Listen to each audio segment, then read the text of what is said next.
दीवाल को जो है नया तैयार करते हैं गेरू लगा के, और ये हमारा काम एक दिन पहले का होता है। ये इसमें जो आप ये देख रहे हैं येलोइश कुछ मिक्सचर है, तो ये जो होता है ये हम चावल को फूलने रख देते हैं रात में, और सुबह उनको सिलबट्टा पे बहुत बारीक ये पीस लेते हैं, और इसमें फिर हल्दी से ये हम कलर बनाते हैं। तो सुरेती लिखने के लिए ये हमारा जो है सबसे पहला स्टेप होता है, और ये हम बांस की लकड़ी में जो है आगे कॉटन लगा देते हैं। तो इस कॉटन के माध्यम से हमें ये तैयार करना है। तो सबसे पहली तैयारी हमारी ये होती है कि हमें ये रेपन बनाना है, इसे रेपन कहा जाता है, और इसके माध्यम से ये सुरेती लिखी जाती है। वीडियो में सुरेती के विषय में चर्चा की थी। आज मैं इस सुरेती के लिए नए ढंग से तैयार करने जा रहा हूँ। ये पौराणिक परंपरा के आधार पर ईश्वरीय शक्तियों के प्रतिबिंब के रूप में इसका चित्रण करते हैं, और ये जो पुरानी सुरेती बनी हुई थी उस पर से लाल गेरू मिट्टी जो होती है उसका लेप करके इसको साफ कर दिया गया है, और इस पर हम फिर से सुरेती बनाते हैं, और प्रतिवर्ष के अनुसार जो है महालक्ष्मी की और इसकी पूजा अर्चना वंदना करी जाती है। तो ये उन लोगों के लिए है जो पारंपरिक ढंग से ये पूजा पाठ करते आ रहे हैं। मैं बख्शी खानदान की बात करूं तो यहाँ लगभग 300 साल पहले सफदर सिंह जो है इधर सागर जिले में आए थे केवलारी गांव में, और आपने इस परंपरा का यहाँ पे सारी पीढ़ियों के लिए अब तक जो 9वीं पीढ़ी चल रही है तो ये बताया है, और वो कैसे किस ढंग से जो है सुरेती तैयार करी जाती है। तो ये हम तैयार करने जा रहे हैं, और ये जिनके यहाँ पारंपरिक ढंग से ये पूजा पाठ होता है उनके लिए बहुत काम आने वाला है ये वीडियो। तो आप देख लें स्टेप बाय स्टेप कैसे हम इसे तैयार करते हैं। तो सबसे पहले हमने ये दीवाल तैयार कर ली है, और दीवाल तैयार करने के सर्वप्रथम हम सुरेती तैयार करने के लिए ये इस तरह से हम ये इसकी सहायता से ये धन धन के चिन्ह बनाते हैं। तो सबसे पहले ऊपर 2, फिर 4 और 6, तो इस तरह 2-2 अंक बढ़ाते हुए हम ये धन के चिन्ह बनाते हैं, और फिर ये हमारे लिए जो है इन्हीं चिन्हों को नीचे तक एक पूरा फ्रेम बना लेना है। तो जैसा ये इतना ऊपर बन गया है, अब यहाँ से अब 4 आएंगे और फिर 2 धन के निशान आएंगे। तो ये आपका ये प्लस प्लस का जो है ये एक सेट हमने यहाँ पे तैयार कर लिया। सेट बनाने के बाद हम इन्हें जोड़ना प्रारंभ करते हैं एक परस्पर। तो ये आप देखेंगे कि यहाँ से इसको ऐसे और इसको ऐसे जोड़ना है, ये आपको समझ में आ गया। तो ये तरीका है इसका जोड़ने का, आपने देखा इसको। फिर आप एक सेट देख लें,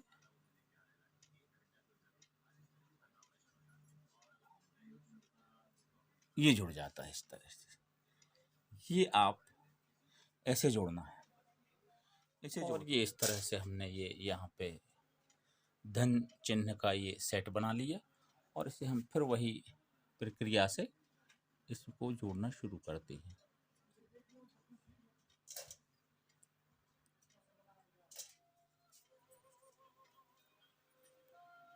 ये आपका पूरा सेट जो है वो तैयार होने जा रहा है।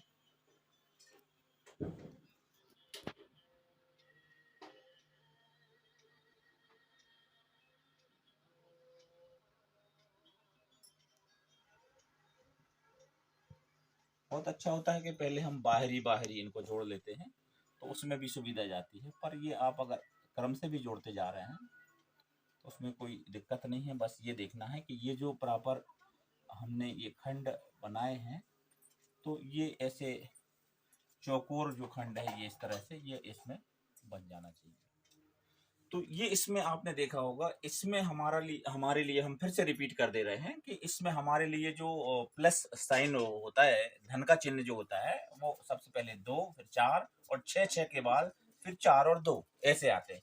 इसमें हम पहले 2 प्लस के चिन्ह होंगे, फिर 4, फिर 6, फिर 8 और फिर 10-10 आएंगे इसमें। तो 10 बीच में आएगा, फिर 10 बना के हम फिर 10 से फिर घटेंगे, तो 8, 6 और 4, 2। तो ये इस तरह से हमारी ये सुरैती तैयार हो जाती है। ये जो है ये होता है।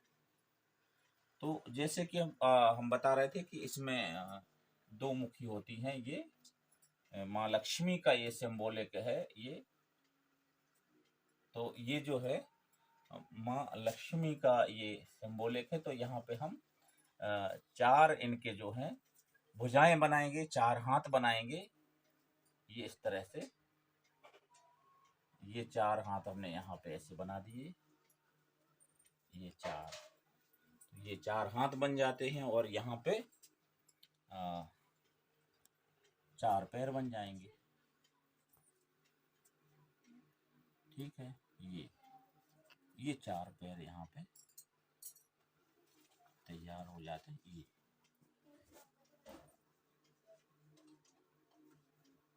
ये हमारे जो है ये कंप्लीट।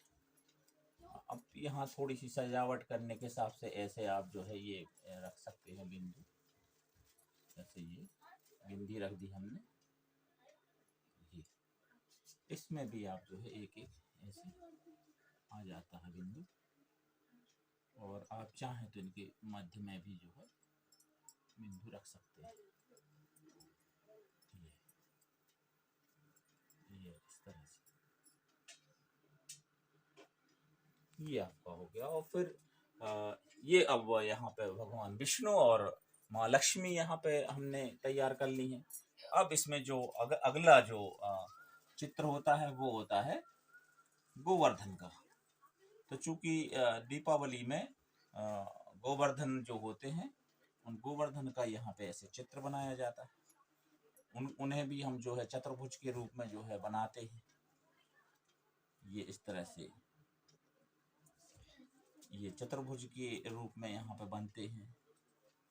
और ये इस तरह से इन्हें जो है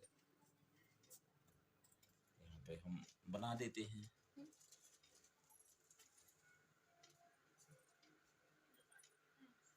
इस तरह से ये यहाँ पे गोवर्धन का सिंबल हो गया। और यहाँ हम सबसे ऊपर जो है यहाँ पे हम ओम यहाँ पे लिखते हैं।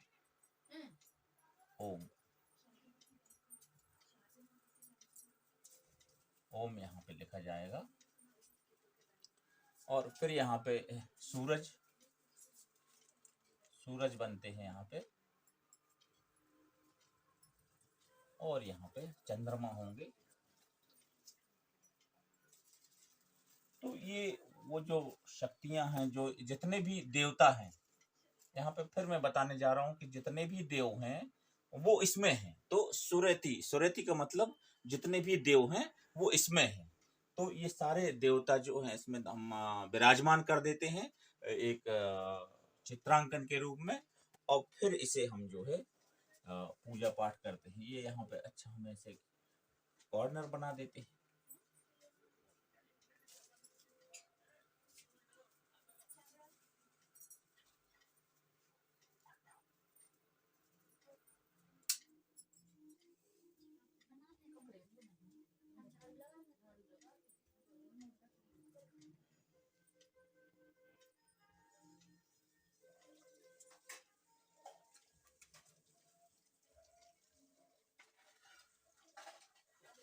ये कॉर्नर बनाने के बाद जो भी आपके घर में है, जैसे ये भगवान विष्णु और लक्ष्मी से संबंधित जितनी भी वस्तुएं होती हैं उनका यहाँ पे चित्रांकन होता है। जैसे किसान है तो गाय बैल के खुर बना सकते हैं आप। यदि आपके यहाँ घी दूध होता है तो मटकी बना सकते हैं। आपके यहाँ बाइक है, कार है, तो ये सारी चीजें आपके पास जो धंधा है वो यहाँ पे आप बनाएंगे और उनका फिर आप जो है पूजा अर्चना वंदना करेंगे। ये पौराणिक विधि है और मेरा ऐसा अनुमान है, क्योंकि लगभग 300 साल पहले, जैसा कि मैं बता चुका हूँ, ये 300 साल पहले से हमारे यहाँ विरासत में चला आया है। इसके पहले पन्ना जिले में जो है पूर्वज लोग करते होंगे तो वहां से चली आई है। तो मेरा ऐसा अनुमान है कि ये जो पूजा पाठ है अमूमन 2 से 3 हजार वर्ष पुरानी ये विधि है। तो इस विधि के माध्यम से दीपावली का पर्व और त्योहार मनाया जाता है। तो ये मुझे लगता है कि ये सारे दीपावली के पौराणिक ढंग से पूजा अर्चना वंदना करने वाले लोगों के लिए ये बहुत ही काम आने वाला है, और इसको आप जो है तैयार कर सकते हैं। ये सरल विधि मैंने आपको बताई। अयम दीप महोत्सवः भवदभ्य सपरिवाराय सुखमायुरारोग्यमैश्वर्य प्रदंच भवतु। शुभम करोति कल्याणम आरोग्यम धन संपदाम शत्रु बुद्धि विनाशाय दीपः ज्योतिर्नमोस्तुते।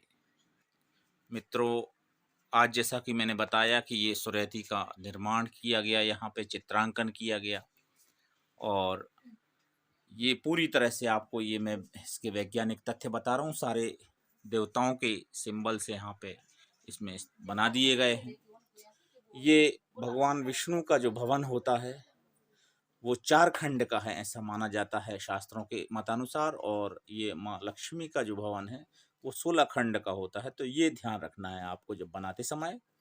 तो इसमें 4 खंड होना चाहिए और इसमें 16 खंड होना चाहिए। तो ये इस तरह से भगवान विष्णु महालक्ष्मी यहाँ पे विराजमान कर दी गई हैं, और इस तरह से अब आप भक्तों के लिए पूजा पाठ अर्चना वंदना करनी है, और भगवान श्री हरि नारायण और माँ लक्ष्मी आप सभी भक्तों के लिए धन सुख समृद्धि ऐश्वर्य से परिपूर्ण करें।